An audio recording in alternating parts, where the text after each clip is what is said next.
വിശദമായ വാർത്തകളിലേക്ക് 5 കോടി രൂപ കോഴ ആവശ്യപ്പെട്ട സംഭവത്തിൽ പോലീസ് ഇന്ന് കോഴിക്കോട് യുഡിഎഫ് സ്ഥാനാർത്ഥി എം കെ രാഘവന്റെ മൊഴിയെടുക്കും. അന്വേഷണ ഉദ്യോഗസ്ഥൻ Kozhikode additional deputy police commissioner P വാഹത്തിന്റെ നേതൃത്വത്തിലുള്ള സംഘമാണ് മൊഴിയെടുക്കുക. അന്വേഷണ സംഘത്തിന്റെ മുമ്പാകെ നേരിട്ട് ഹാജരാകാൻ രാഘവന് രേഖാമൂലം പോലീസ് നിർദ്ദേശം നൽകിയിരുന്നുവെങ്കിലും തെരഞ്ഞെടുപ്പ് പ്രചരണത്തിന്റെ പേര് പറഞ്ഞ് മൊഴി നൽകിയിരുന്നില്ല. എം കെ രാഘവൻ നൽകിയ പരാതിയിലും അന്വേഷണം നടക്കുന്നുണ്ട്. ഇതിന്റെ ചുമതല ഡെപ്യൂട്ടി പോലീസ് കമ്മീഷണർ ജമാലുദ്ദീനാണ്. ഇതിലും മൊഴി നൽകാൻ എം കെ രാഘവൻ തയ്യാറായിട്ടില്ല. അന്വേഷണവും വേഗത്തിൽ പൂർത്തിയാക്കാനാണ് പോലീസിന്റെ തീരുമാനം. PM നരേന്ദ്രമോദി എന്ന ചിത്രത്തിനെതിരായ ഹർജിയിൽ സുപ്രീംകോടതി ഇന്ന് വാദം കേൾക്കും. ചീഫ് ജസ്റ്റിസ് അധ്യക്ഷനായ 3-അംഗ ബെഞ്ചാണ് കേസ് പരിഗണിക്കുക. പ്രധാനമന്ത്രി നരേന്ദ്രമോദിയുടെ ജീവിതത്തിന്റെ അടിസ്ഥാനത്തിൽ തയ്യാറാക്കിയ ചിത്രമാണ് PM നരേന്ദ്രമോദി. ചിത്രത്തിന്റെ റിലീസ് തടയണമെന്നാവശ്യപ്പെട്ട ഇന്ത്യൻ നാഷണൽ കോൺഗ്രസ് നേതാവ് അമിൻ പൻവനാണ് സുപ്രീംകോടതിയിൽ ഹർജി ഫയൽ ചെയ്തിട്ടുള്ളത്. വിഷയം അടിയന്തരമായി പരിഗണിക്കണമെന്ന ഹർജിക്കാരുടെ ആവശ്യത്തെ തുടർന്നാണ് കേസിൽ ഇന്ന് വാദം കേൾക്കാൻ കോടതി തീരുമാനിച്ചത്. ചിത്രം ഇപ്പോൾ റിലീസ് ചെയ്യുന്നത് തെരഞ്ഞെടുപ്പ് നടപടികളെ ബാധിക്കുമെന്നാണ് ഹർജിക്കാരുടെ വാദം. റിപ്പബ്ലിക്കൻ പാർട്ടി ഓഫ് ഇന്ത്യയുടെ നേതാവ് സതീഷ് ഗെയ്ക്വാദും ചിത്രത്തിനെതിരായി സുപ്രീംകോടതിയെ സമീപിച്ചിട്ടുണ്ട്. തെരഞ്ഞെടുപ്പിൽ 50% വിവിപാറ്റ് സ്ഥിതികൾ എണ്ണണമെന്നാവശ്യപ്പെട്ട് 21 പ്രതിപക്ഷ പാർട്ടി നേതാക്കൾ നൽകിയ ഹർജി സുപ്രീംകോടതി ഇന്ന് പരിഗണിക്കും. 50% വിവിപാറ്റ് എണ്ണുന്നതിലൂടെ ഫലമറിയാൻ വേണ്ടി 5 ദിവസം കാത്തിരിക്കാൻ തയ്യാറാണെന്ന് ചൂണ്ടിക്കാട്ടി പ്രതിപക്ഷം കഴിഞ്ഞ ദിവസം സുപ്രീംകോടതിയിൽ സത്യവാങ്മൂലം ഫയൽ ചെയ്തിട്ടുണ്ട്. ലോക്സഭാ തെരഞ്ഞെടുപ്പിലെ വിശ്വാസ്യത ഉറപ്പാക്കാനാണ് ഈ ആവശ്യമെന്നാണ് പ്രതിപക്ഷത്തിന്റെ വാദം. വിവിപാറ്റ് രസീതുകൾ എണ്ണാൻ ഇപ്പോൾ ഉള്ളതിനേക്കാളും ഇരട്ടി ആൾക്കാരെ ചുമതലപ്പെടുത്തണമെന്നും സത്യവാങ്മൂലത്തിൽ പ്രതിപക്ഷം ആവശ്യപ്പെടുന്നുണ്ട്. 1-ഘട്ട വോട്ടെടുപ്പിന്റെ പരസ്യപ്രചാരണം നാളെ അവസാനിക്കും. കേന്ദ്രഭരണ പ്രദേശമായ ലക്ഷദ്വീപ് അടക്കം 20 സംസ്ഥാനങ്ങളിൽ നിന്നായി 91 ലോക്സഭാ മണ്ഡലങ്ങളിലാണ് വ്യാഴാഴ്ച വോട്ടെടുപ്പ്. ആന്ധ്രാപ്രദേശ്, സിക്കിം, അരുണാചൽ പ്രദേശ്, ഒഡീഷ സംസ്ഥാനങ്ങളിലെ നിയമസഭാ തിരഞ്ഞെടുപ്പും വ്യാഴാഴ്ച നടക്കും. ആന്ധ്രാപ്രദേശ്, തെലങ്കാന, അരുണാചൽ പ്രദേശ് തുടങ്ങിയ സംസ്ഥാനങ്ങളിലെയും കേന്ദ്രഭരണ പ്രദേശമായ ലക്ഷദ്വീപിലെയും മുഴുവൻ ലോക്സഭാ മണ്ഡലങ്ങളും വ്യാഴാഴ്ച പോളിംഗ് ബൂത്തിലെത്തും. ബീഹാറിലെ 4, ഉത്തർപ്രദേശിലെ 5, ത്രിപുരയിലെ 1, മഹാരാഷ്ട്രയിലെ 7 ലോക്സഭാ മണ്ഡലങ്ങൾ എന്നിങ്ങനെ പ്രധാനപ്പെട്ട സംസ്ഥാനങ്ങളിലെ ആദ്യഘട്ടത്തിൽ ഉൾപ്പെടുന്ന മണ്ഡലങ്ങളിലെയും വോട്ടെടുപ്പ് ഒരുക്കങ്ങൾ പൂർത്തിയായി. അരുണാചൽ വെസ്റ്റിൽ നിന്ന് കേന്ദ്ര ആഭ്യന്തര സഹമന്ത്രി കിരൺ റിജിജു, ബീഹാറിലെ ജമോയിൽ നിന്നും രാംവിലാസ് പാസ്വാന്റെ മകൻ ചിരാഗ് പാസ്വാൻ, തെലങ്കാനയിലെ നിസാമാബാദിൽ നിന്നും സംസ്ഥാന മുഖ്യമന്ത്രി ചന്ദ്രശേഖർ റാവുവിന്റെ മകൾ കവിത തുടങ്ങിയവരാണ് ആദ്യഘട്ട വോട്ടെടുപ്പിൽ ഉൾപ്പെടുന്ന പ്രമുഖർ. 185 സ്ഥാനാർത്ഥികൾ മത്സരിക്കുന്ന നിസാമാബാദിൽ ബാലറ്റ് പേപ്പർ കൊണ്ടുവരാൻ ആദ്യം തെരഞ്ഞെടുപ്പ് കമ്മീഷൻ ആലോചിച്ചെങ്കിലും പിന്നീട് അത് മാറ്റി. EVM മെഷീനിൽ തന്നെയായിരിക്കും വോട്ടെടുപ്പെന്ന് കമ്മീഷൻ അറിയിച്ചു. ഇതിനായി കൂടുതൽ EVM യൂണിറ്റുകൾ തെലങ്കാനയിൽ എത്തിച്ചിട്ടുണ്ട്. മാവോയിസ്റ്റ് തലസ്ഥാനമായി അറിയപ്പെടുന്ന ഛത്തീസ്ഗഡിലെ ബസ്തർ മണ്ഡലത്തിലും വ്യാഴാഴ്ചയാണ് വോട്ടെടുപ്പ്. പുൽവാമ സ്ഫോടനത്തിനു ശേഷം ആദ്യമായി നടക്കുന്ന തെരഞ്ഞെടുപ്പിൽ ജമ്മുകാശ്മീരിലെ 2 മണ്ഡലങ്ങളായ ബാരാമുള്ള, ജമ്മു എന്നിവ ഉൾപ്പെടുന്നു. കനത്ത സുരക്ഷാ സജ്ജീകരണങ്ങൾ സംസ്ഥാനത്തെങ്ങും ഒരുക്കി. ഇതുകൂടാതെ നിയമസഭാ കാലാവധി കഴിയുന്ന ആന്ധ്ര, അരുണാചൽ, സിക്കിം സംസ്ഥാനങ്ങളിലെ മുഴുവൻ നിയമസഭാ സീറ്റുകളിലേക്കും ഒഡീഷ നിയമസഭയിലേക്കുള്ള ആദ്യഘട്ട വോട്ടെടുപ്പും വ്യാഴാഴ്ചയാണ് നിശ്ചയിച്ചിരിക്കുന്നത്. പരസ്യ പ്രചാരണങ്ങൾ നാളെ വൈകുന്നേരം സമാപിക്കും. രാഷ്ട്രീയ പാർട്ടികളെല്ലാം അവസാനഘട്ട പ്രചാരണ തിരക്കിലാണ്. News bureau, Delhi. സംസ്ഥാനത്ത് ലോക്സഭാ തെരഞ്ഞെടുപ്പിൽ പത്രിക പിൻവലിക്കാനുള്ള അവസാന തീയതി ഇന്ന് അവസാനിക്കും. ഇതോടെ സംസ്ഥാനത്തെ തെരഞ്ഞെടുപ്പിന്റെ പൂർണ്ണ ചിത്രം വ്യക്തമാകും. പത്രിക പിൻവലിക്കാനുള്ള അവസാന ദിനം ഇന്നായിരിക്കെ 243 സ്ഥാനാർത്ഥികളാണ് മത്സരരംഗത്തുള്ളത്. ഏറ്റവും കൂടുതൽ പത്രികകൾ വയനാട്ടിലാണ്, 22 എണ്ണം. പത്തനംതിട്ട, കോട്ടയം, ആലത്തൂർ മണ്ഡലങ്ങളിൽ 7 വീതം പത്രികകളാണ് സമർപ്പിച്ചിട്ടുള്ളത്. തെരഞ്ഞെടുപ്പിന് കേവലം 2 ആഴ്ച മാത്രം അവശേഷിക്കെ നാടിളക്കാൻ VIP-കളും എത്തിത്തുടങ്ങും. നാടിന്റെ സ്നേഹവായ്പകൾ ഏറ്റുവാങ്ങി സ്ഥാനാർത്ഥികൾ ഇപ്പോൾ വാഹന പര്യടനത്തിലാണ്.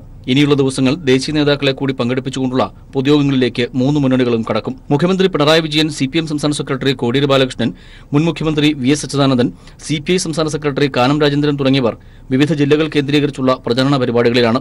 രാഹുൽ ഗാന്ധിയും AK ആന്റണിയും അടക്കമുള്ള നേതാക്കളും വരും ദിവസങ്ങളിൽ UDF-നെ കളത്തിലിറങ്ങും. പ്രധാനമന്ത്രി നരേന്ദ്രമോദി 18-ന് തലസ്ഥാന നഗരിയിൽ പ്രചരണ പരിപാടികളിൽ പങ്കെടുക്കും. News bureau, Thiruvananthapuram. പാർലമെന്റ് തെരഞ്ഞെടുപ്പിൽ സ്ഥാനാർത്ഥികളുടെ വിജയത്തിന് ഇടതുപക്ഷ യുവജന സംഘടനകളുടെ നേതൃത്വത്തിൽ സംസ്ഥാനത്ത് 2 ലക്ഷം യുവജന സ്ക്വാഡുകൾ ഇന്നു മുതൽ സജീവമാകും. തിങ്കൾ, ചൊവ്വ, ബുധൻ തീയതികളിലാണ് ബൂത്ത് തലത്തിൽ യുവജന സംഘടന നേതാക്കൾ ഭവന സന്ദർശനം നടത്തുന്നത്. 12 മുതൽ കേന്ദ്ര സർക്കാരിന്റെ യുവജന വഞ്ചന തുറന്നുകാട്ടുന്ന പ്രചരണ പ്രവർത്തനങ്ങൾ റെയിൽവേ സ്റ്റേഷനുകളിലും ബസ് സ്റ്റാൻഡുകളിലും കേന്ദ്രീകരിച്ച് സംഘടിപ്പിക്കും. ഇന്ന് നടക്കുന്ന ഭവന സന്ദർശനത്തിൽ ഡിവൈഎഫ്ഐ സംസ്ഥാന സെക്രട്ടറി എ റഹീം നെടുമങ്ങാടും സംസ്ഥാന പ്രസിഡന്റ് എസ് സതീഷ് എറണാകുളത്തും സംസ്ഥാന ട്രഷറർ കെ സജീഷ് പേരാമ്പ്രയിലും സ്ക്വാഡ് നേതൃത്വം നൽകും. AIYF സംസ്ഥാന സെക്രട്ടറി മഹേഷ് കക്കത്ത് കൽപ്പറ്റയിലും സംസ്ഥാന പ്രസിഡന്റ് ആർ സജിലാൽ, സംസ്ഥാന joint secretary K S Arun എന്നിവർ തിരുവനന്തപുരത്തും യുവജന സ്ക്വാഡ് പ്രവർത്തനങ്ങൾക്ക് നേതൃത്വം നൽകും.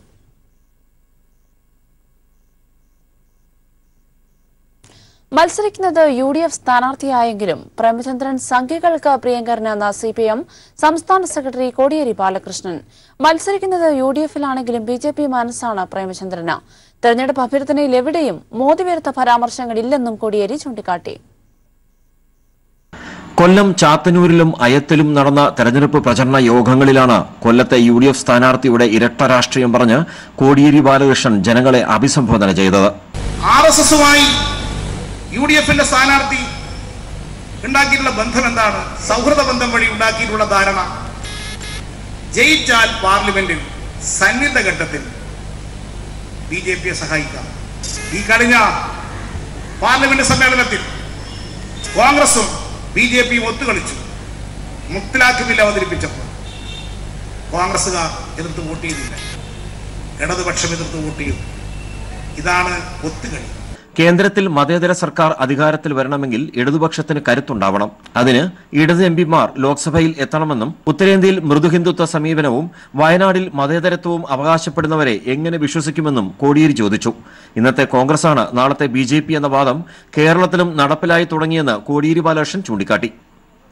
ന്യൂസ് ബ്യൂറോ, കൊല്ലം. മോദിയെയും മൻമോഹൻ സിംഗിനെയും കടന്നാക്രമിച്ച മുൻ മുഖ്യമന്ത്രി VS അച്യുതാനന്ദൻ. മോദി കൊള്ളക്കാർക്ക് കാവലാളാകുമ്പോൾ മൻമോഹൻ സിംഗ് അതിന് വഴിതെളിച്ചയാളെന്നും VS തിരുവനന്തപുരം പേരൂർക്കടയിൽ LDF സ്ഥാനാർത്ഥി C ദിവാകരന്റെ തെരഞ്ഞെടുപ്പ് പരിപാടിയിൽ സംസാരിക്കവേ വ്യക്തമാക്കി. കൊള്ളക്കാർക്ക് കാവൽ നിൽക്കുകയാണ് ചൌക്കിദാർ മോദിയെന്ന് VS അച്യുതാനന്ദൻ പരിഹസിച്ചു. ഉലകം ചുറ്റും വാലിബന് രാജ്യത്തെ കർഷക ആത്മഹത്യ കാണാൻ സമയമില്ലെന്നും അദ്ദേഹം കുറ്റപ്പെടുത്തി. അംബാനിമാർക്കും നീരവ് മോദിമാർക്കും കോടികൾ കൊയ്യാൻ വഴിയൊരുക്കിയതാണ് BJP സർക്കാരിന്റെ 5 വർഷത്തെ നേട്ടമെന്നും അദ്ദേഹം പറഞ്ഞു. 14,000 കോടി രൂപയുടെ സാമ്പത്തിക തട്ടിപ്പുകൾ നടത്തിയ വിജയമല്യ നിരവ് മോഡി എന്നു തുടങ്ങി 27 സാമ്പത്തിക കുറ്റവാളികൾ സുരക്ഷിതമായി ഇന്ത്യ വിടാൻ ആ മഹാൻ കാവൽ നിന്നിട്ടുണ്ട്. സംഘപരിവാർ ശക്തികളെ അധികാരത്തിൽ എത്തിച്ചത് മൻമോഹൻ സിംഗിന്റെ നേതൃത്വത്തിലുള്ള കോൺഗ്രസ് സർക്കാരാണെന്നും അഴിമതിയുടെ കുംഭമേളയായിരുന്നു 2ാം UPA സർക്കാരിന്റെ കാലത്തെന്നും അദ്ദേഹം പറഞ്ഞു. കൽക്കരി കുംഭകോണം, സ്പെക്ട്രം അഴിമതി, ആദർശ ഫ്ലാറ്റ് കുംഭകോണം, കോമൺവെൽത്ത് ഗെയിംസ് അഴിമതി എന്നിങ്ങനെ അഴിമതിയുടെ ഘോഷയാത്രയാണ് മൻമോഹൻ സിംഗ് സർക്കാരിന്റെ നേതൃത്വത്തിൽ നടന്നത്. സംഘപരിവാർ ശക്തികളെ അധികാരത്തിൽ എത്തിച്ചത് കോൺഗ്രസ് സർക്കാരിന്റെ അഴിമതിയും ദുഷിച്ച സാമ്പത്തിക നയങ്ങളുമായിരുന്നു എന്നർത്ഥം. News bureau, Thiruvananthapuram. വ്യവസായങ്ങളുടെ കുരുതിക്കളമാണ് രാഹുൽ ഗാന്ധിയുടെ അമേഠി. 500ഓളം ഇടത്തരം വൻ വ്യവസായശാലകളിൽ 380 വ്യവസായശാലകളും അടച്ചുപൂട്ടി കഴിഞ്ഞു. ബാക്കിയുള്ളവ പലതും അടച്ചുപൂട്ടൽ ഭീഷണിയിലും. കഴിഞ്ഞ 15 വർഷത്തിനിടെ ഒരു തവണ പോലും പ്രധാന വ്യവസായ മേഖലയായ ജഗദീഷ്പൂരിൽ രാഹുൽ ഗാന്ധി സന്ദർശനം നടത്താൻ പോലും മനസ്സുകാട്ടിയില്ല. ലക്നൌ വാരണാസി ദേശീയപാതയുടെ ഇരുവശങ്ങളിലുമായി പരന്നുകിടക്കുകയാണ് ജഗദീഷ്പൂർ. അമേഠിയുടെ വ്യാവസായിക തലസ്ഥാനമെന്നാണ് ജഗദീഷ്പൂർ അറിയപ്പെടുന്നത്. എന്നാൽ ഇന്ന് ജഗദീഷ്പൂരിന്റെ പ്രതാപം അസ്തമിച്ചു. രാജീവ് ഗാന്ധിയുടെ കാലത്ത് നിന്ന് അമേഠിയുടെ കടിഞ്ഞാൺ രാഹുലിന്റെ കയ്യിലെത്തിയത് തൊട്ട് വ്യവസായ കേന്ദ്രങ്ങളിലെ സൈറൺ മുഴക്കം നിലച്ചു തുടങ്ങി. 2.5 പതിറ്റാണ്ട് മുൻപ് വരെ 500ഓളം വ്യവസായശാലകൾ ഉണ്ടായിരുന്നു അമേഠിയിൽ.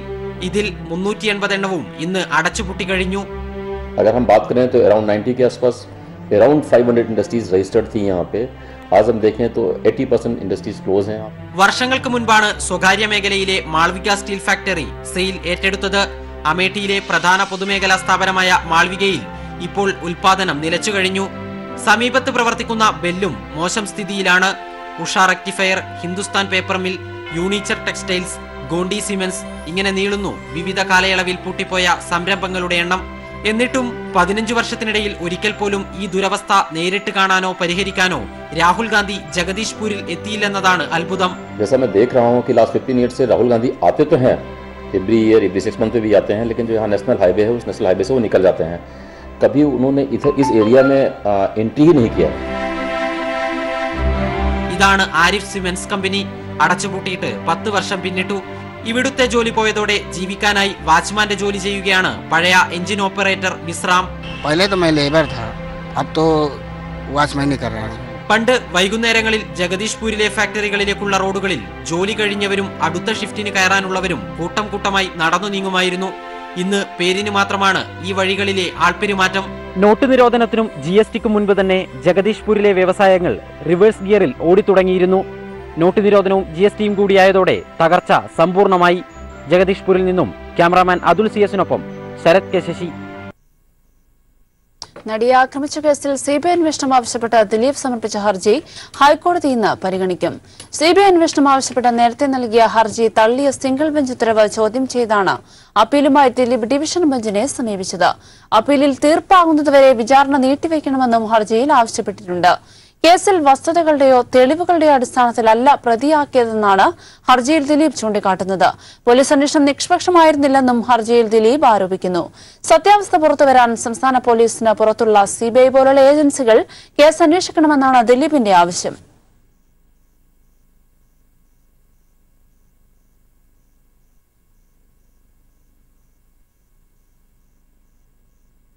തൊടുപുഴയിൽ 7 വയസ്സുകാരന് അമ്മയുടെ സുഹൃത്തിന്റെ മർദ്ദനമേറ്റ സംഭവത്തിൽ ഹൈക്കോടതി സ്വമേധയാ എടുത്ത കേസെന്ന് പരിഗണിക്കും. ജസ്റ്റിസ് ദേവൻ രാമചന്ദ്രൻ ചീഫ് ജസ്റ്റിസിന് അയച്ച കത്തിന്റെ അടിസ്ഥാനത്തിലായിരുന്നു കേസെടുത്തത്. കുട്ടി ചികിത്സയിലിരിക്കെ കഴിഞ്ഞയാഴ്ചയായിരുന്നു ഹൈക്കോടതി ഇടപെടലുണ്ടായത്. എന്നാൽ പിന്നീട് കുട്ടി മരിച്ചു. സംഭവത്തിൽ പോലീസ് സ്വീകരിച്ച നടപടികൾ സർക്കാർ ഇന്ന് കോടതിയെ അറിയിക്കും.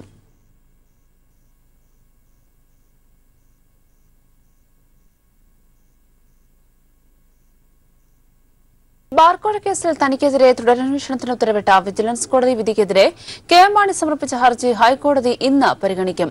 KM മാണിയെ പ്രോസിക്യൂട്ട് ചെയ്യുന്നതിന് സർക്കാരിന്റെ മുൻകൂർ അനുമതി ആവശ്യമാണോ എന്ന വിഷയത്തിൽ കഴിഞ്ഞ ദിവസം പ്രാഥമിക വാദം നടന്നിരുന്നു.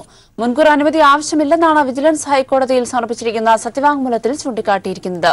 മുൻകൂർ അനുമതിയോടെ തുടരന്വേഷണം നടത്തണമെന്നായിരുന്നു വിചാരണ കോടതിയുടെ ഉത്തരവ്. തുടരന്വേഷണം ആവശ്യമില്ലെന്ന് ചൂണ്ടിക്കാട്ടി VS അച്യുതാനന്ദനും ബിജു രമേശും സമർപ്പിച്ച ഹർജികളും കോടതിയുടെ പരിഗണനയിലുണ്ട്.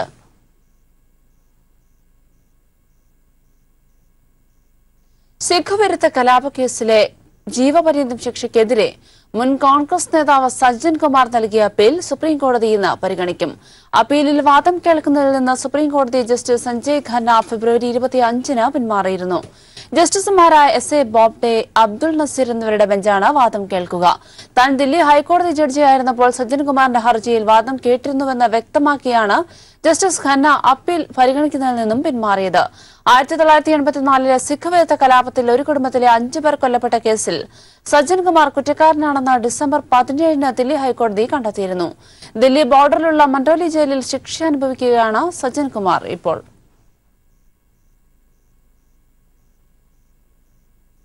കേന്ദ്ര സർക്കാരിന്റെ അവഗണന മൂലം Vellur Hindustan news print factory പ്രതിസന്ധിയിൽ. 6 മാസത്തിലധികമായി തൊഴിലാളികൾക്ക് ശമ്പളമില്ല.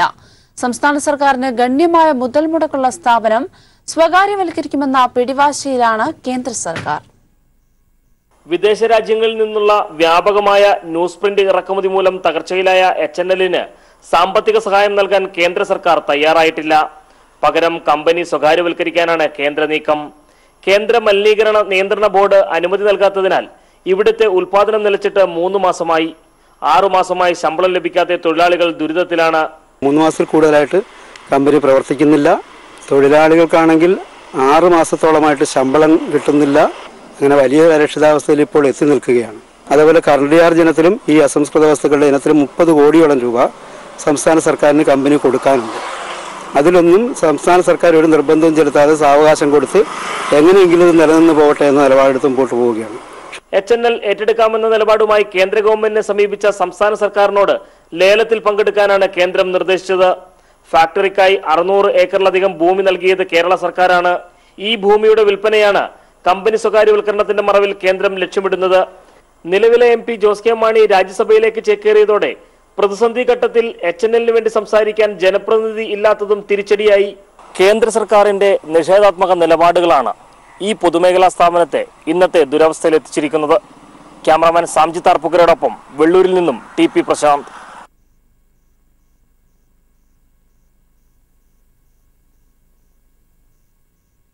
ആതുര സേവന രംഗത്ത് ശ്രദ്ധേയമായ പ്രകടനം കാഴ്ചവെച്ച IRPC മോഡൽ കോഴിക്കോട് നടപ്പാക്കുകയാണ് ഒരു കൂട്ടം യുവാക്കൾ.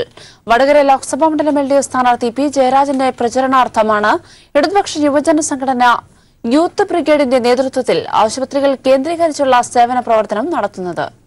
രാഷ്ട്രീയത്തിനൊപ്പം തന്നെ ആതുര സേവന രംഗത്ത് കൂടി ശ്രദ്ധേയമായ പേരാണ് P ജയരാജന്റേത്. പാലിയേറ്റീവ് പരിചരണ രംഗത്ത് IRPC കണ്ണൂർ ജില്ലയിൽ നടത്തിവരുന്ന പ്രവർത്തനങ്ങൾ വടകര മണ്ഡലത്തിൽ കൂടി വ്യാപിപ്പിക്കുകയാണ് ഒരു കൂട്ടം ചെറുപ്പക്കാർ. അതിന്റെ ഭാഗമായി തെരഞ്ഞെടുപ്പ് പ്രചാരണത്തിന്റെ തിരക്കിനിടയിലും ആശുപത്രിയിലെത്തി സേവന പ്രവർത്തനങ്ങൾ നടത്തുകയാണ് ഇവർ. വടകര മണ്ഡലം കേന്ദ്രീകരിച്ച് രൂപീകരിച്ച യൂത്ത് ബ്രിഗേഡിന്റെ നേതൃത്വത്തിലാണ് പ്രവർത്തനം. IRPCയുടെ മാതൃക, കണ്ണൂരിന്റെ IRPCയുടെ മാതൃക ഈ വടകര മണ്ഡലത്തിലാകെ വ്യാപിപ്പിക്കുന്ന രൂപത്തിലേക്കുള്ള പ്രവർത്തനങ്ങൾ സംഘടിപ്പിക്കാൻ വേണ്ടിയാണ് വടകരയിലെ യുവജന സംഘടനകൾ തീരുമാനിച്ചത്. അതിൻ്റെ ഒരു തുടക്കമാണിത്. ഇപ്പോൾ ഇവിടെ ഈ രക്തം ദാനം ചെയ്യുന്നത് പേരാമ്പ്ര മണ്ഡലത്തിലെ യൂത്ത് ബ്രിഗേഡ് നേതൃത്വത്തിലാണ്. അവിടെയുള്ള യുവജന സംഘടനകൾ, ഇടതുപക്ഷ യുവജന സംഘടന എല്ലാവരും സംയുക്തമായി കൊണ്ടാണ് ഈ പ്രവർത്തനം ഏറ്റെടുക്കുന്നത്. രക്തദാനം, ആശുപത്രി ശുചീകരണം, കിടപ്പിലായ രോഗികളെ പരിചരിക്കുക തുടങ്ങി നിരവധി പ്രവർത്തനങ്ങളാണ് ഇവർ നടത്തുന്നത്. ഒരു ദിവസം 30 പേരാണ് മെഡിക്കൽ കോളേജിലെത്തി രക്തം ദാനം ചെയ്തത്. തെരഞ്ഞെടുപ്പ് പ്രചാരണത്തിന്റെ പേരിൽ സമൂഹത്തിന് നന്മ പകരുന്ന പ്രവർത്തനം കാഴ്ചവെച്ച് മാതൃകയാവുകയാണ് ഇവർ. വിവിധ ആശുപത്രികളിലെത്തി സേവന പ്രവർത്തനം നടത്തുകയാണ് ഒരു കൂട്ടം യുവാക്കൾ. കണ്ണൂരിനെ സ്വാന്തന പരിചരണ സൗഹൃദ ജില്ലയാക്കി മാറ്റിയ P ജയരാജൻ മാതൃക വടകര മണ്ഡലത്തിലൂടെ വ്യാപിപ്പിക്കാനാണ് ഇവർ ശ്രമിക്കുന്നത്. ക്യാമറാമാൻ ഇക്ബാൽ വട്ടംകുളത്തിനൊപ്പം മേഘമാധവൻ, കോഴിക്കോട്. സാംസ്കാരിക ലോകം ഇടതുപക്ഷത്തിനൊപ്പമെന്ന് പ്രഖ്യാപിച്ച് കോഴിക്കോട് കൂട്ടായ്മ നടന്നു. ഇടതുപക്ഷ സാംസ്കാരിക കൂട്ടായ്മയായ വിവ റിപ്പബ്ലിക്കയുടെ നേതൃത്വത്തിലാണ് പരിപാടി നടന്നത്. ഷാജി എൻ കരുൺ സംഗമം ഉദ്ഘാടനം ചെയ്തു. എഴുത്തുകാർ, ചിത്രകാരന്മാർ, നാടകപ്രവർത്തകർ, ഗായകർ, നാടൻപാട്ടുകാർ എന്നിവരാണ് കോഴിക്കോട് കടപ്പുറത്ത് ഒത്തുകൂടിയത്. സാംസ്കാരിക ലോകം ഇടതുപക്ഷത്തിനൊപ്പമെന്ന് പ്രഖ്യാപിച്ച് വിവിധ കലാപരിപാടികൾ കൂട്ടായ്മയുടെ ഭാഗമായി നടന്നു. സാംസ്കാരിക സംഗമം പ്രശസ്ത ചലച്ചിത്ര സംവിധായകൻ ഷാജി എൻ കരുൺ ഉദ്ഘാടനം ചെയ്തു. അവരുടേതാണ് ശരി എന്ന് പറയുന്നതും ഇവരാണ് ഞങ്ങൾ എന്ന് ഇന്ത്യ എന്ന് സൂചിപ്പിക്കുമ്പോൾ ആ ഫൈറ്റ് എന്ന് പറയുന്നത് ആ ഒരു ഒരു വലിയൊരു കൾച്ചറൽ വാറാണ്. KP രാമനുണ്ണി അധ്യക്ഷത വഹിച്ചു. ഇവിടുത്തെ ജനവിഭാഗങ്ങളെ വർഗീയമായി വിഭജിച്ചുകൊണ്ട് ജനങ്ങളുടെ സ്വത്ത് മുഴുവൻ പുതിയ സാമ്രാജ്യത്വമായ കോർപ്പറേറ്റുകൾക്ക് തീരെഴുതി കൊടുക്കാൻ ശ്രമിക്കുന്ന ഫാസിസ്റ്റ് ഛുപ്ത ശക്തികളാണ് ഈ ഇലക്ഷനിൽ മുൻകൈയെടുക്കാൻ ശ്രമിക്കുന്നത്. ഇതിനെതിരായി എന്തു വില കൊടുത്തും പ്രതിരോധിക്കുക എന്നതിന്റെ ഒരു കൂടിച്ചേരലാണ് നാം ഇവിടെ നടത്തുന്നത്. ചലച്ചിത്ര സംവിധായകൻ രഞ്ജിത്ത് കോഴിക്കോട്ടെ LDF സ്ഥാനാർത്ഥി A പ്രദീപ് കുമാറിനെ വിജയിപ്പിക്കണമെന്ന് അഭ്യർത്ഥിച്ചു. മറ്റ് വ്യക്തിപരമായ അജണ്ടകളില്ലാതെ ഇത് സ്വത്ത് സമ്പാദനത്തിനും കുടുംബത്തിന്റെ അഭിവൃദ്ധിക്കും വേണ്ടിയുള്ള കച്ചവടമല്ല എന്ന് പൂർണ്ണ ബോധ്യത്തോടെ പ്രവർത്തിക്കുന്ന പ്രദീപിനെ തന്നെയാണ് നമുക്ക് ഇത്തവണ നമ്മുടെ മണ്ഡലത്തിന്റെ പ്രതിനിധിയായി ലോക്സഭയിലേക്ക്.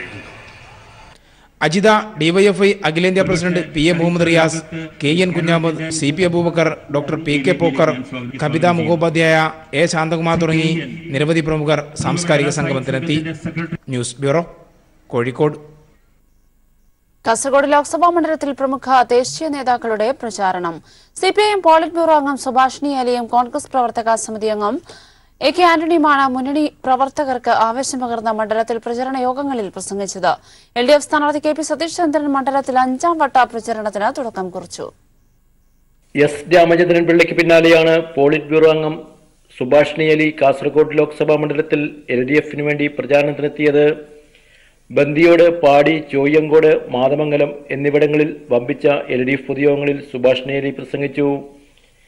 ശബ്ദമില്ലാത്തവരുടെ ശബ്ദം പാർലമെന്റിൽ മുഴങ്ങുവാൻ കൂടുതൽ ഇടതുപക്ഷ എംപിമാർ വിജയിച്ചു വരണമെന്ന് സുഭാഷിണി അലി പറഞ്ഞു. We have to see that the red flag also goes into that parliament. If the red flag is not there, none of these parties is going to hear the voice of poor people. They will not hear the voice of women.